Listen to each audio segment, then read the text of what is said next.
What happens when leadership collides with diplomacy? In high pressure moments, leaders respond in one of four ways.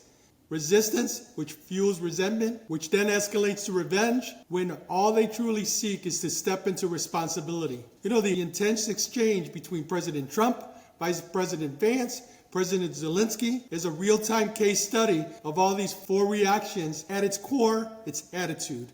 And as business owners and leaders, one of the most critical steps we must develop is managing attitudes. The first one is our own attitude. Second, those are the people we lead. And third are our partners. And whether you're negotiating global politics or handling difficult employees or guiding strong-willed children, resolution comes when you recognize and shift those attitudes effectively.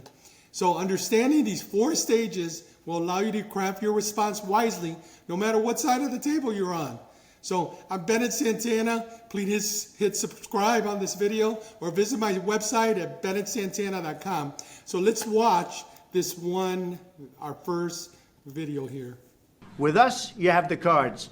But without us, you don't have any cards. One more question. It's going to be a tough deal to make because the attitudes have to change. What if Russia breaks his... President Trump said it's a tough deal to make because the attitudes have to change. And that's one of the things that we have to learn as business owners and leaders. We have to learn how to switch attitude and help a person move from being in resistance, resentment, revenge, and move them to responsible. So what I wanted to do with this video is kind of lay those out, because this is really a case study of those. You can see them very clearly, the 3 R's, and then what we want to move toward is responsible. So we're going to analyze this as it plays out. This is a tense exchange in the Oval Office.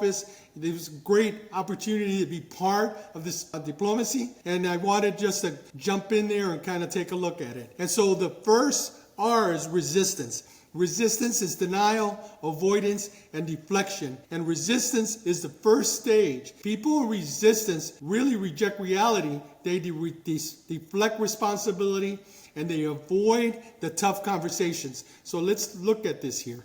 Of your country. Yes, but if you are not strong... Mr. President, with respect, I think it's disrespectful for you to come into the Oval Office and try to litigate this in front of the American media. Right now, you guys are going around and forcing conscripts to the front lines because you have manpower problems. You should be thanking the President for trying to bring an end to this conflict. Have you ever been to Ukraine that you say what problems we have?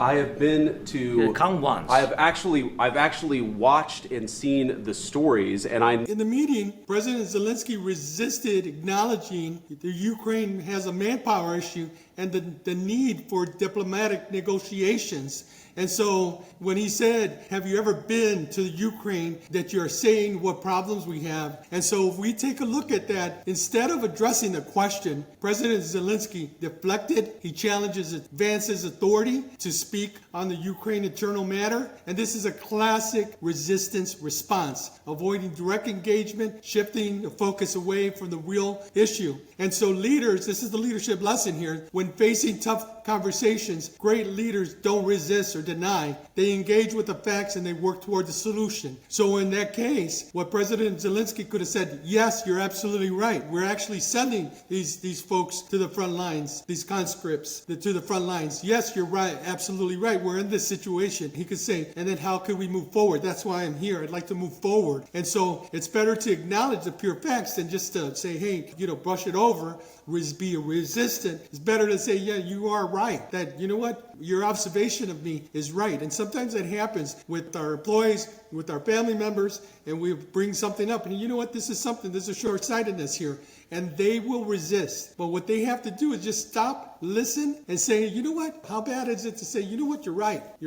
And a lot of times that's all it takes is to look at the other person's perspective and basically accept that. A lot of times what I say is, I might be wrong, I often am.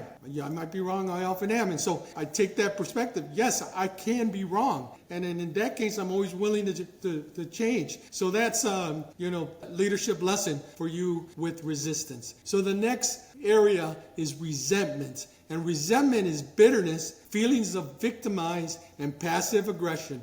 And so resentment builds when leaders feel unappreciative, unfairly judged. It doesn't have to be a leader. It could be, an employee. It could be a family member. When they feel unappreciated, when they feel fairly judged. Instead of addressing the issue logically, emotions came over, and that's what I think would happen with the dialogue with Vice President Vance. So let's take a look at that particular dialogue. They should have. Have you said thank you once? A lot entire of meeting? times. No, in this Even entire meeting, today. have you said thank you? Even today. You went to Pennsylvania and campaigned for the opposition in October. Offer some words of appreciation for the United States what of you're speaking America about? and the president who's trying to save your country. Please, you think that if you will speak very loudly about the war, you He's can... not speaking loudly. He's not speaking loudly. Your country's in big trouble. So Vice President Vance said, have you said thank you once in the entire meeting? And he said a lot of times, even today. And the answer to that is true. He did say thank you many, many times. But I think what President Zelensky missed was that Vice President Vance, his question was much more deeper. He was looking not for just thank you, but he was looking for gratitude. And that was what was missing with it. You know, there's a lot of times you could, like, let's say you have an argument with the child in your home. You never say thank you. I said thank you this morning when you handed me breakfast. I said thank you, da, da, da, da, da. But the honest truth is what kind of trying to relay is that there's something here that's missing. And it's that, attitude of gratitude. And the key to increase in everything is gratitude. But think about it. Jesus blessed the food and multiplied. And so that's what was missing here. President Zelensky was coming to multiply, right?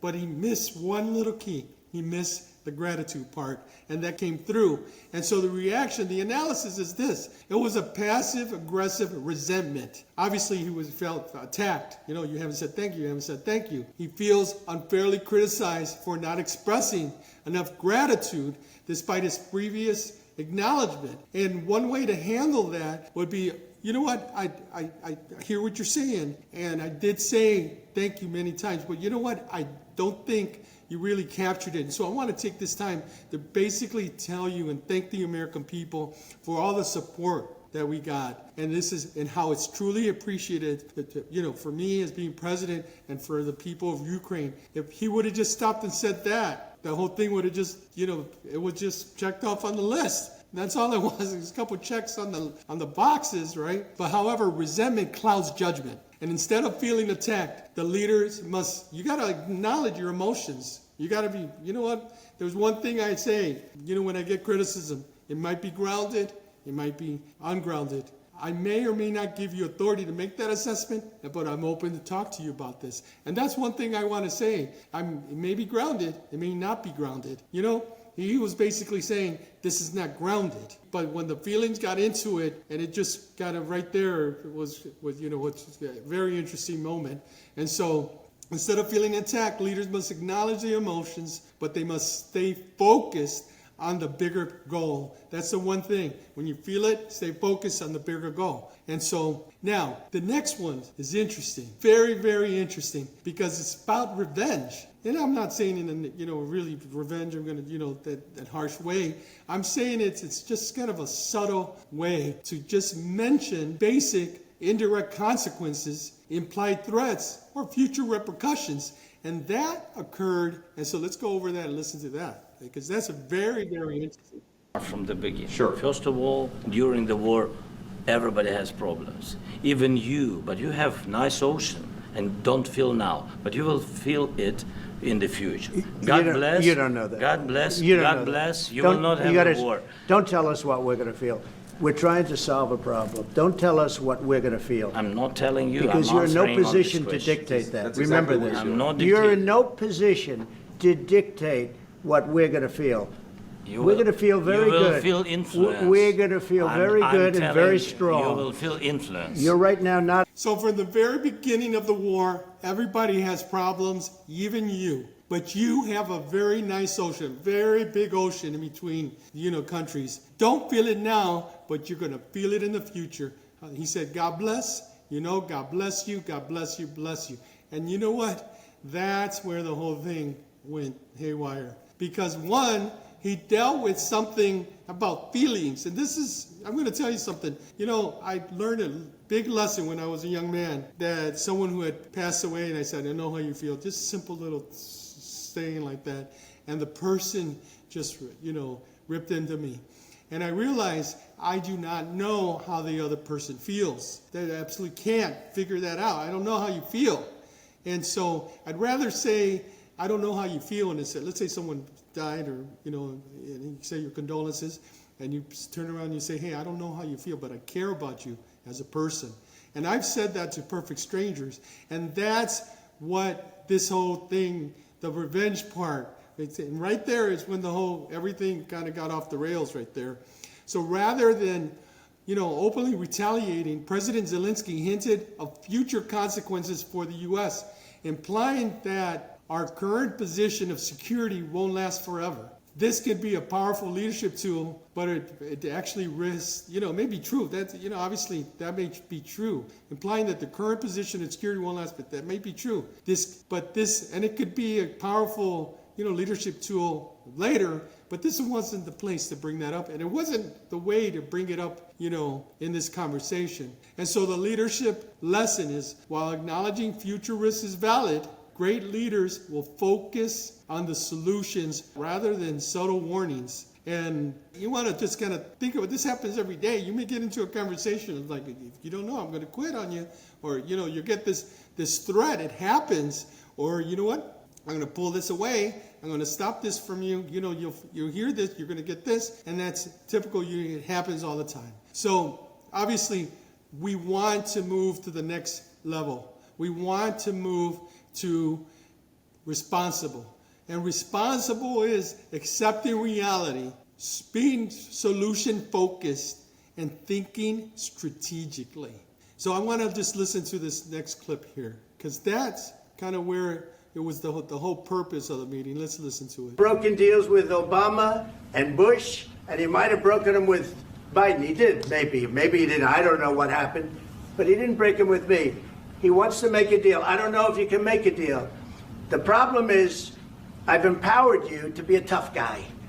And I don't think you'd be a tough guy without the United States. And your people are very brave.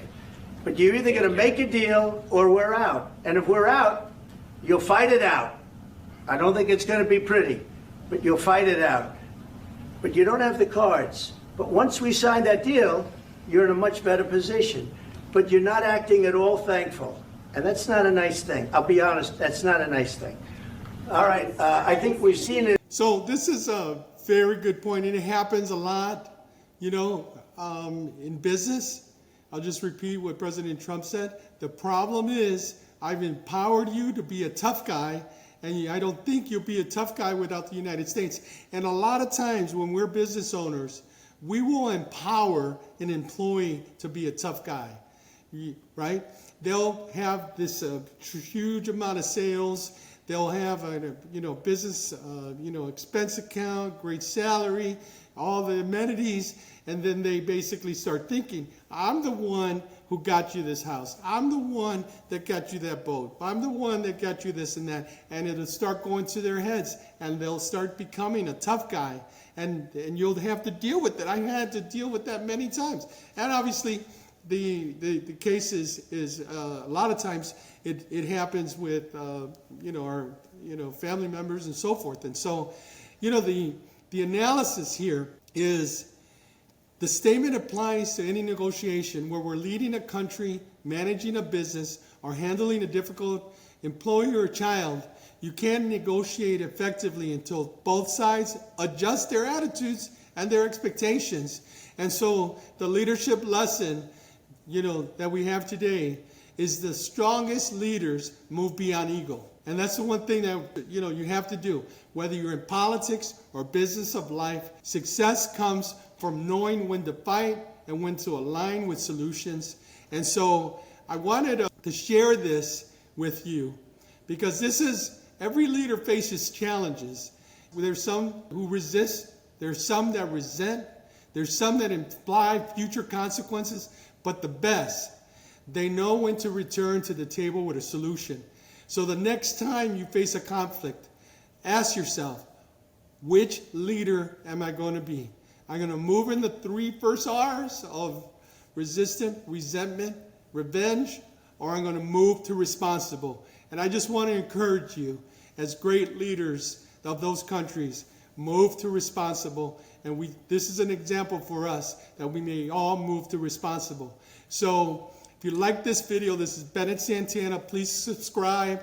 Also, go to my website. We're opening up a waiting list for the Goldmine Business Academy community, and that is at www.bennettsantana.com. Thank you so much.